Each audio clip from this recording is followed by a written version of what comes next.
Gapni bir yoqdan boshlasak. Assalomu alaykum. Bizlar Samarqand viloyat Payariq tuman Sho'rtepa MFdan shu mahalladoshlar jamoasi nomidan qishloqdoshlar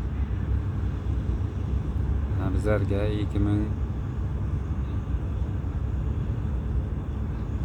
2024-yil iyun oyida davlat tomonidan ajratilgan stolbalar, transformator olib kelib mahallaga qo'yildi. Keyin bizlarni Payariq elektroset boshlig'i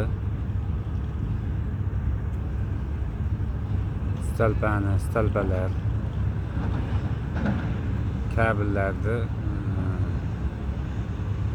Guliston qishlog'i mahallaga tushirdi. Shu mahallasi Guliston qishlog'i. Aslida u stolbalarni o'zi texnika olib kelib qishloqqa qo'yib tushirib berish kerak edi. Lekin shu Payariq tuman elektroset boshlig'i va uni yordamchilari bizlarni qishloq odamlardan pul yig'ib, o'zimiz pul berib tushirib oldik. Stolpani tushirishiga 200 mingdan bir pul berdik. Keyin yana choy ichadik, unga yana 50 mingdan berdik. Qisqasi hammasi pul bilan bo'ldi-da. Stolpani tushirib o'rnatib berganimizcha ko'ylab o'rnatishga ham pul berdik. Salarkasiga ham, boshqasiga ham, texnikasiga ham. Lekin aslida davlat tomonidan o'zlari olib kelib tushirib, davlat tomonidan o'ylabdagin o'zlari o'rnatib berish kerak edi, 1 so'msiz. Lekin bizlardan 200 mingdan yana 100 mingdan pul yig'ib berdi. 80 xo'jalik odam pul yig'ib berdi. 250 mingdan. Mana 2024, 25, 26 bo'layapti, lekin haligacha bizlarni mana Sho'rtepa qishlog'ini transformatorini haligacha bir chekkada qolib ketgan, o'rtaga, sentrga teng taqsimlab qo'yib bermayapti. Qancha murojaat qilmaylik, foydasi bo'lmayapti. Portalga ham yozdik.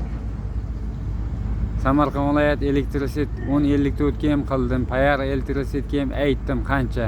Lekin ular vobshe qishloqda odam yozganlar gapini priznovat qilmasdan vobshe qilmayapti. Qisqasi gapni ochiqini aytganda bari poraxo'r bo'lib ketdi. Pul bersak, keyin shunda yana 200 mingdan pul yig'inglar deydi. Shunda o'rnatib beramiz deydi. Yana 8 million yig'ib berish kerak edi 200 mingdan. Shundagidan transformator bu yoqqa shiljitib, yana bir 10 dona stolpani suvurib bu yoqqa ekib berishini shunga pul deyildi.